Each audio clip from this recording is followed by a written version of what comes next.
Welcome, the most captivating science fiction stories where mystery, action, and love intertwine are here. Subscribe now and turn on notifications so you never miss an episode. Dr. Samuel Reeves had always prided himself on maintaining a predictable routine, even in a world where predictability had become as rare as an honest politician in the solar Senate. Each morning at precisely 7:30, he would emerge from his cramped apartment on the 42nd floor of New Geneva's residential sector, clutch his steaming cup of synthetic coffee like a lifeline, and navigate the maze of hover platforms that ferried citizens across the sprawling metropolis.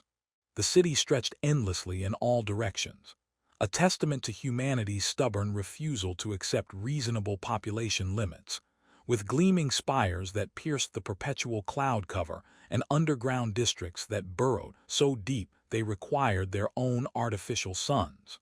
The year 2157 had brought many marvels, but decent coffee apparently wasn't one of them. Samuel grimaced as he took another sip of the bitter brew, wondering not for the first time why a civilization capable of faster-than-light travel couldn't figure out how to properly roast a bean. Perhaps it was cosmic irony, or maybe the universe's way of keeping humans humble despite their recent elevation to interstellar status. The Interstellar Cultural Exchange Institute occupied a massive complex in the heart of New Geneva, its crystalline facade reflecting the morning light in patterns that shifted subtly throughout the day. Samuel had worked there for 8 years, ever since humanity's first official contact with the Zephyrian Trade Collective had opened the floodgates to a universe teeming with intelligent life.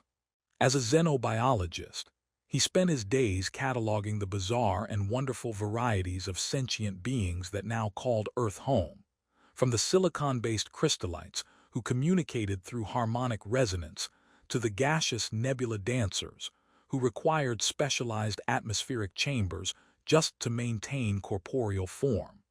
Another thrilling day in paradise, Samuel muttered to himself as he swiped his access card at the Institute's main entrance. The security scanner hummed approvingly, apparently satisfied that he posed no greater threat than a moderately caffeinated academic with questionable fashion sense. His laboratory was a cluttered sanctuary of specimen containers, holographic displays, and equipment that beeped, whirred, and occasionally produced small explosions that he'd learned to ignore. Dr. Elena Vasquez was already there, bent over a microscope with the intense concentration of someone who discovered something either fascinating or deeply disturbing.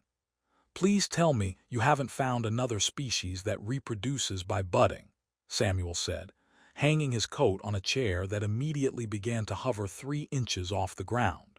He'd been meaning to fix that particular piece of furniture for months, but the anti-gravity malfunction had proven oddly useful for reaching high shelves. Elena looked up with the slightly manic gleam in her eyes that usually preceded either a breakthrough or a breakdown. "Better, I've isolated the enzyme that allows andromedon moss to survive in vacuum conditions. Do you realize what this means for space agriculture? That we'll finally have salads that taste like despair, but can survive the rigors of interstellar travel." She threw a data pad at him, which he caught with reflexes honed by years of working with temperamental colleagues. "You know, Samuel, your cynicism is almost impressive in its consistency. Don't you ever get excited about scientific discovery anymore?" The question hit closer to home than he cared to admit. There had been a time when every new species, every unprecedented biological adaptation, had filled him with genuine wonder. That was before the transport accident, before the crushing weight of loss had settled over his life like a suffocating blanket. Now, even the most remarkable discoveries felt distant and academic, interesting puzzles to solve rather than miracles to celebrate. "I save my excitement for truly momentous occasions," he replied, settling into his chair. "Like when the cafeteria finally serves real coffee, or when the housing authority approves my request for an apartment with actual windows instead of holographic projections of scenic vistas from planets I'll never visit." The morning passed in its usual rhythm of sample analysis, data entry, and the occasional minor crisis when someone's experimental culture decided to evolve sentience without proper documentation. Samuel was just finishing his notes on a particularly stubborn strain of telepathic algae when his workstation chimed with an incoming message. The sender's ID made him groan audibly. Bureaucratic Efficiency Department, Subsection 7 Alpha, Division of Redundant Administrative Processes. What fresh hell is this? He wondered aloud, opening the message to find yet another form requesting information he'd already provided 6 times in 6 different formats. The bureaucrats of New Geneva had apparently achieved a level of inefficiency that bordered on performance art, capable of turning the simple process of requisitioning lab supplies into an epic odyssey that would have impressed Homer. Alina peered over his shoulder at the screen. They want you to re-verify your xenobiological certification credentials. Didn't you just do that last month? Last week, and I suspect I'll be doing it again next week. I'm beginning to think the entire administrative system is run by a particularly vindictive artificial intelligence with a grudge against productivity. Samuel closed the message with more force than strictly necessary. Sometimes I wonder if the aliens think we're actually an advanced civilization, or if they're just being polite while they figure out how to stage an intervention. The day crawled toward its conclusion with the enthusiasm of a sedated sloth. Samuel's usual route home took him through the underground maintenance tunnels that connected the institute to the residential sector, a shortcut he discovered during his first week of employment when a malfunctioning hover platform had stranded him on the wrong side of the city during a thunderstorm. The tunnels were utilitarian and poorly lit, lined with pipes that carried everything from water to data streams to the mysterious purple substance that powered half of New Geneva's infrastructure, and gave off a faint humming sound that made his teeth itch. The rain had started again, as it seemed to do every evening with the regularity of a cosmic metronome. Samuel could hear it drumming against the tunnel's ceiling, a steady rhythm that would have been soothing if not for the way it seemed to amplify every small sound in the confined space. His footsteps echoed off the metal walls, creating a percussion section for the rain's melody. He was halfway through the tunnel when he heard it, a soft, barely audible whimper that seemed to come from the shadows ahead. Samuel paused, listening intently. The sound of human distress in the maintenance tunnels wasn't entirely unprecedented, but it was unusual enough to warrant investigation. He pulled out his handheld light, its beam cutting through the gloom like a miniature sun. What he found huddled against the curved wall of the tunnel was not what he'd expected. The figure was small, clearly a child, wrapped in what appeared to be several layers of mismatched clothing that had seen better decades. But as Samuel's light fell across the child's upturned face, he felt his breath catch in his throat. The eyes that met his were the color of deep violets, luminous with an inner light that had nothing to do with the reflection of his flashlight. The child's features were delicate, almost ethereal, framed by dark hair that seemed to shimmer with its own subtle radiance. And protruding from that hair, unmistakable and elegant, were ears that curved to pointed tips like something from ancient folklore given flesh. In the child's small hands, clutched like a talisman against the cold, was a crystal that pulsed with a soft blue glow, its light painting ethereal patterns on the tunnel walls.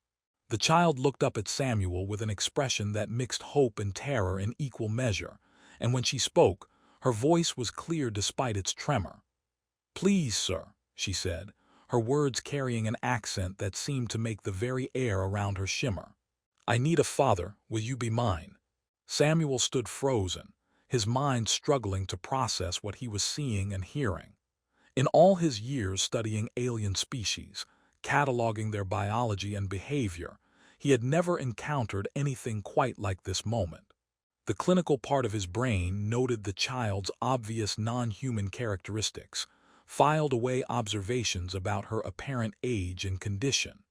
But another part of him, a part he'd thought was safely buried, responded to something much simpler and more profound than scientific curiosity. Here was a child, alone and afraid, asking for the one thing he'd never thought he'd be able to give again. The crystal in her hands pulsed brighter, as if responding to his emotional state, and Samuel realized that whatever happened next would change his carefully ordered, predictably mundane life forever. The question was whether he was ready for that change, or if he'd spend the rest of his life wondering what might have been if he'd been brave enough to answer a lost child's plea. Samuel's apartment had never been designed to accommodate a small alien child, a fact that became painfully obvious when Zara attempted to help herself to breakfast and accidentally activated the emergency decontamination protocol. The kitchen filled with foam that smelled suspiciously like lavender and industrial disinfectant, while his coffee maker began speaking in what sounded like ancient Vulcaran poetry. "I was only trying to make the shiny box sing happily," Zara explained, her violet eyes wide with innocent concern as foam dripped from her pointed ears. "On my world, all the food makers enjoy a good morning song." Samuel stared at his kitchen, which now resembled the aftermath of a very organized natural disaster, and wondered if this was what parental insanity felt like. Right. Note to self, child-proof the apartment. Also, learn Kelari lullabies, apparently. The past 3 days had been a crash course in interspecies childcare that no manual could have prepared him for.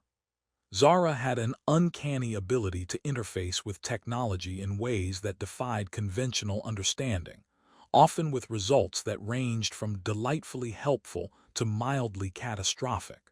His apartment's AI system, which had operated with the emotional range of a particularly stoic refrigerator for 8 years, now greeted him each morning with what could only be described as enthusiasm. "Good morning, Samuel Father Person." The AI chirped in a voice that had somehow developed a slight accent matching Zara's. "The small singing one has taught me 17 new harmonic frequencies that improve atmospheric circulation by 37%. "Wonderful," Samuel muttered, stepping carefully around puddles of decontamination foam. "At this rate, my apartment will achieve sentience before I figure out what to feed her for lunch." The bureaucratic nightmare of registering an undocumented alien child had proven even more challenging than Samuel's most pessimistic projections. His first call to Interstellar Child Services had connected him to a hold system that played what sounded like interpretive dance music performed by tone-deaf robots. After 47 minutes of this auditory torture, he'd finally reached a representative who spoke in the carefully measured tones of someone who'd given up on life, but was contractually obligated to continue breathing. "Name of the minor," the representative had asked. "Zara." "Species designation." "Kelari, I think, from the Endorian system." There had been a pause filled with the sound of keys clicking with the enthusiasm of a dying typewriter. "I'm not showing Kelari in our approved species database. Are you certain it's not Calarian, or perhaps Kalish?" "I'm fairly certain she knows her own species name." "Sir, without proper documentation, we cannot process applications for non-listed species. You'll need to provide genetic verification, 3 forms of cultural identification, and a recommendation from an accredited xenoanthropologist. Current processing time is 6 to 8 months. Samuel had hung up before he could say something that would get him added to several governmental watch lists. Dr. Elena Vasquez found the entire situation vastly entertaining, which Samuel supposed was better than having her report him to the authorities for harboring an undocumented alien. She'd arrived that morning ostensibly to help with the kitchen situation, but had spent most of her time watching Zara communicate with his various appliances. "She's not just interfacing with them," Elena observed, making notes on her data pad as Zara held an animated conversation with the dishwasher. "It's more like she's befriending them. Look at the biometric readings from your environmental systems. They're all operating at peak efficiency since she arrived." "That's wonderful," Samuel said, finally managing to turn off the decontamination system. My apartment loves her. Too bad the government considers her a bureaucratic impossibility. Zara looked up from her conversation with the dishwasher, which was now humming what sounded like a pleased purr. The water-cleaning friend says you worry too much about the paper people. It suggests you try the singing meditation my mother taught me. The paper people, the humans who live inside the talking walls and ask for many words written on white rectangles, Zara explained matter-of-factly. They seem very sad and confused. Perhaps they need better songs. Alina nearly choked on her coffee. She's not wrong.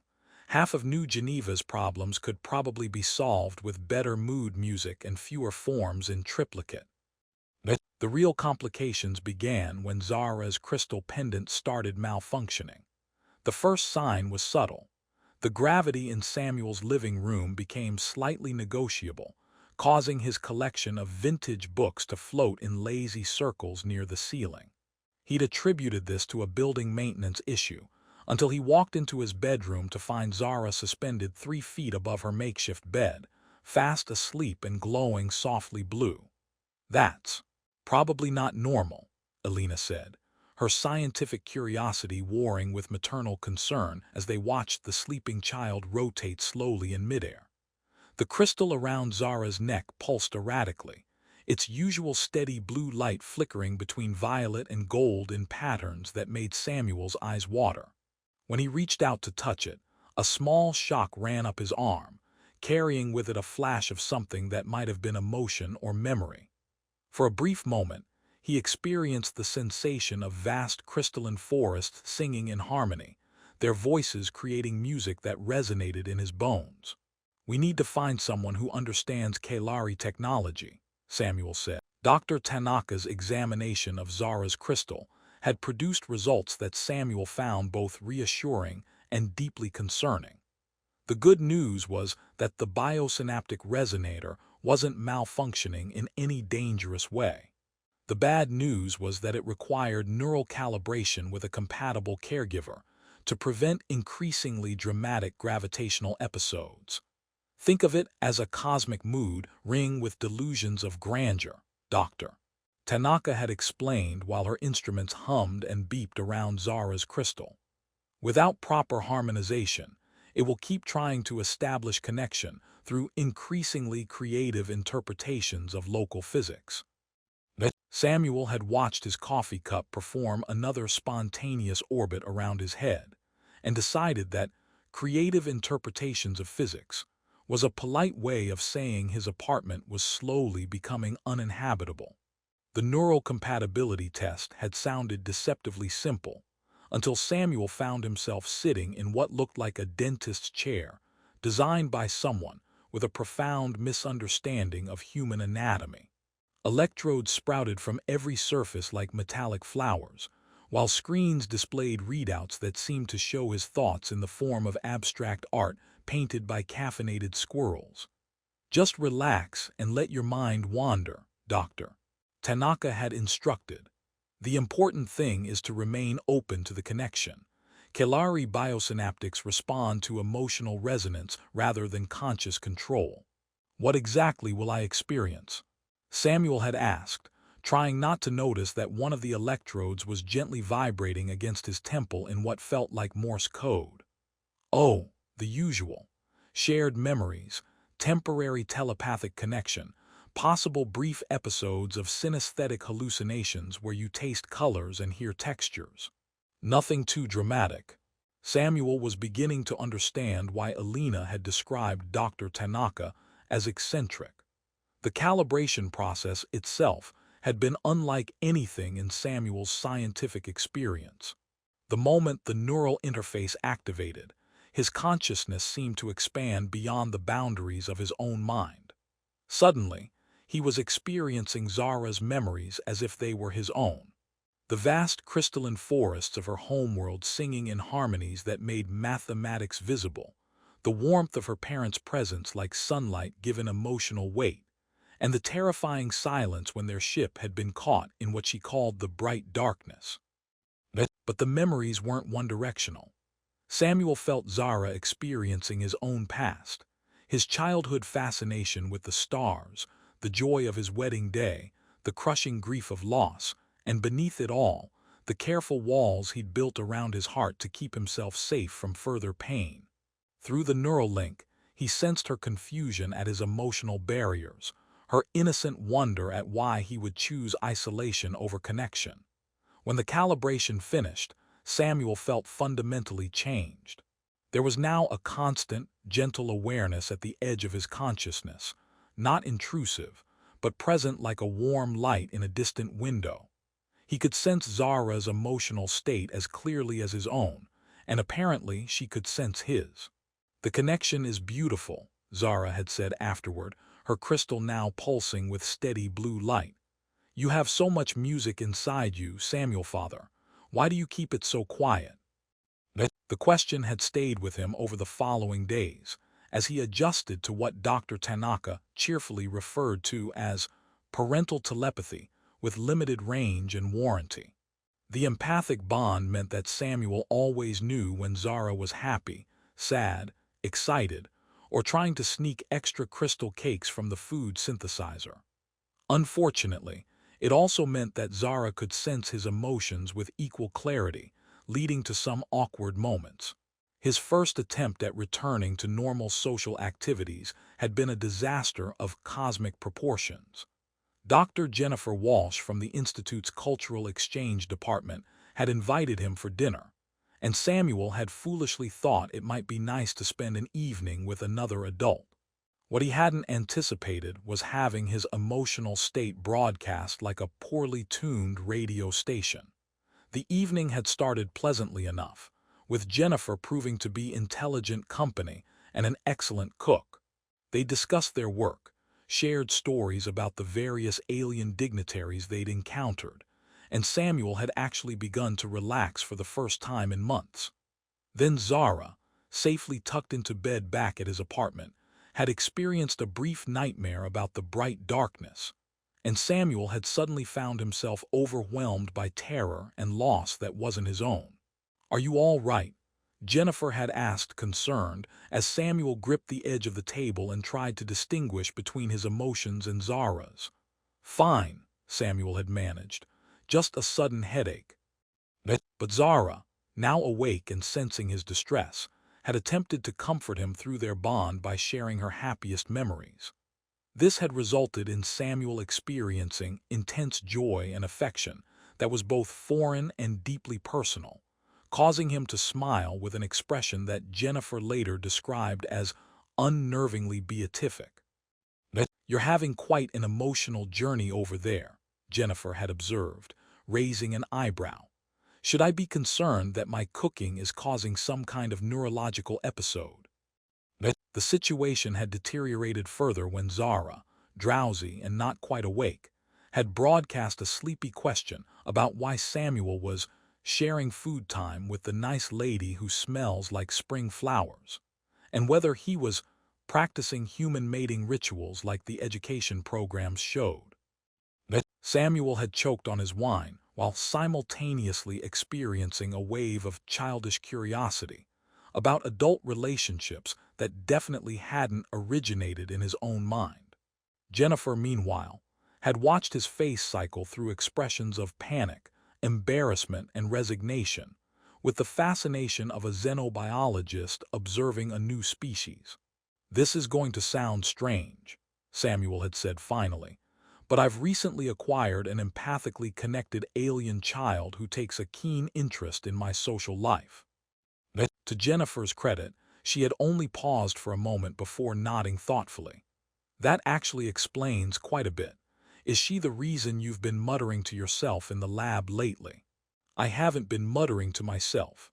I've been having conversations with someone who lives in my head now." "Ah, well, that's much more normal then." The interspecies education program had proven to be another adventure in the unexpected. Samuel had enrolled Zara in the experimental program, designed to help alien children adapt to Earth's educational system, while maintaining connection to their cultural heritage. What the program administrators hadn't anticipated was a student who could literally commune with the school's technology. On Zara's first day, she had accidentally synchronized her biorhythms with the building's environmental systems, causing the entire facility to begin humming in harmony with her mood. The cafeteria's food processors had started creating meals that matched each student's emotional state, leading to some very confused lunch periods when homesick Rigelian children received comfort food that tasted like memories of three different suns. "We've never had a student quite like Zara," Ms. Patterson, the program coordinator, had told Samuel during their first parent-teacher conference. Yesterday, she helped our malfunctioning holographic display system by singing to it in what I can only describe as technological therapy. The display now shows images with unprecedented clarity and has developed what appears to be personal preferences for certain educational content. Samuel had nodded, trying to project an air of parental competence while mentally adding technology whisperer to the growing list of his daughter's unique abilities. "Is that problematic?" "Not exactly problematic, but certainly unprecedented. The other students have started bringing their broken devices to her during recess. She's apparently fixed 3 learning tablets, a hover scooter, and someone's pet translation unit that was stuck speaking only in limerick format." The empathic bond had made Samuel acutely aware of Zara's social struggles, despite her technological gifts. Through their connection, he experienced her loneliness when the other children viewed her abilities with a mixture of awe and wariness. He felt her confusion at human social customs that seemed arbitrary and needlessly complicated compared to the direct emotional communication of her people. But he also experienced her joy when she made her first real friend, Marcus, a shy boy from the Centauri colonies whose family had fled their homeworld during a civil war. Marcus spoke in whispers and flinched at sudden movements, but Zara's gentle nature and genuine interest in his stories about life among the gas giants' moons had gradually drawn him out of his shell.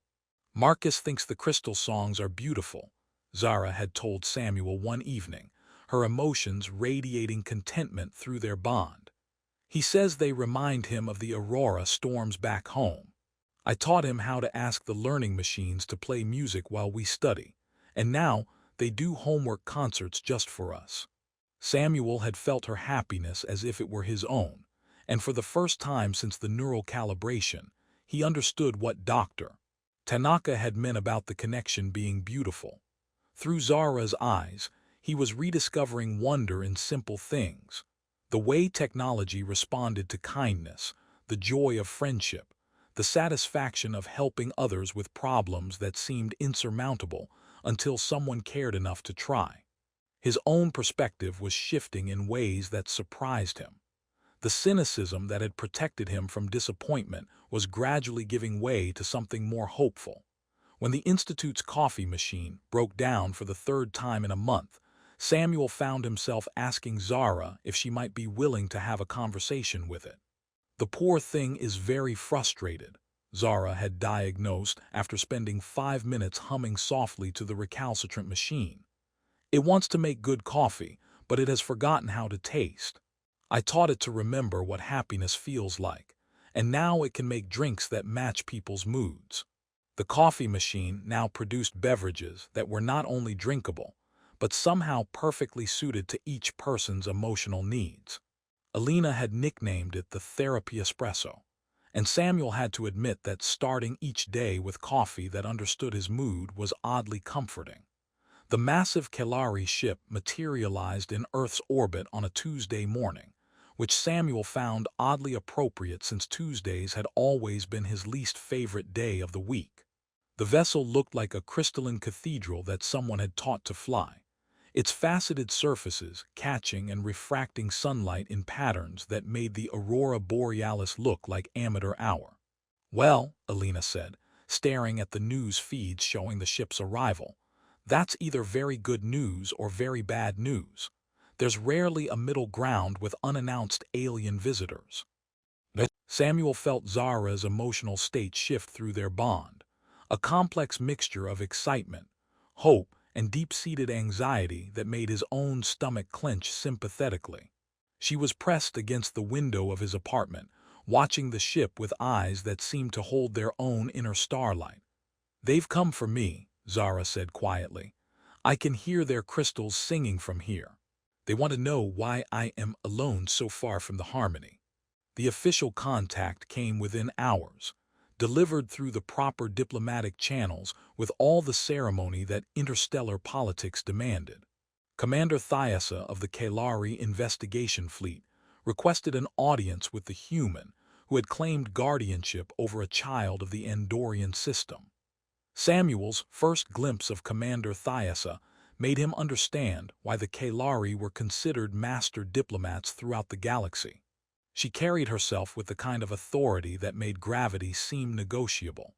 Her elongated ears adorned with intricate ceremonial ornaments that chimed softly with each movement. Her eyes held the deep purple of nebulae, and when she spoke, her voice seemed to make the air itself more musical.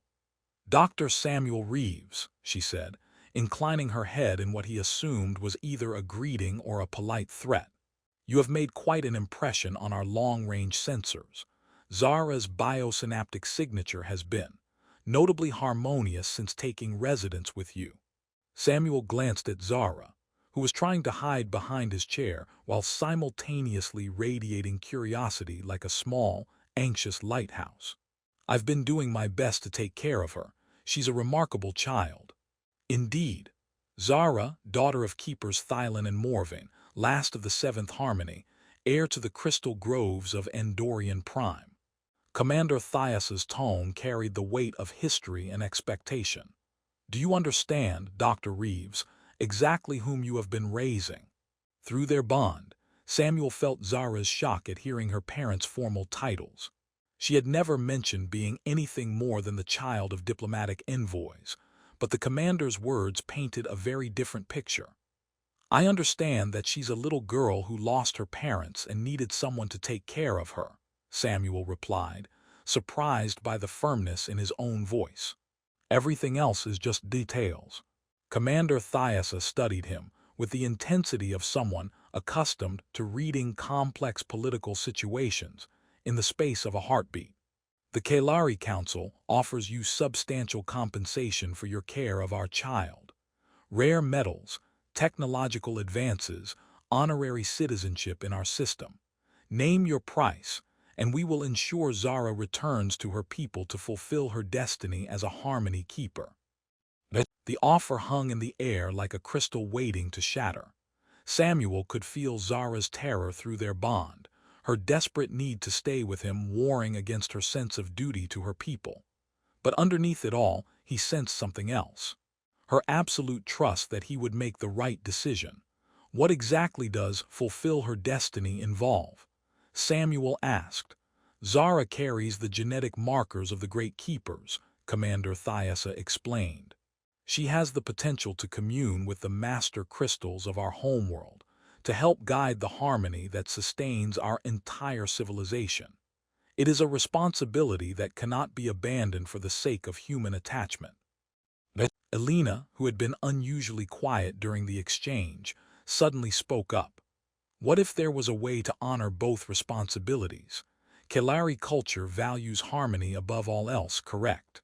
Perhaps the solution isn't choosing between human and Kalari raising, but finding a way to harmonize both approaches." Commander Thyessa turned her attention to Elena with the look of someone reassessing a situation. "You speak of harmony as if you understand its meaning." "I've been observing Zara for weeks," Elena continued. "She doesn't just adapt to her environment, she improves it. Every system she touches becomes more efficient, more responsive, more alive. That's not just genetic potential, Commander. That's learned behavior. She's been taught to see technology and relationships as partnerships rather than tools." Samuel felt a surge of gratitude through his bond with Zara, but it wasn't coming from her.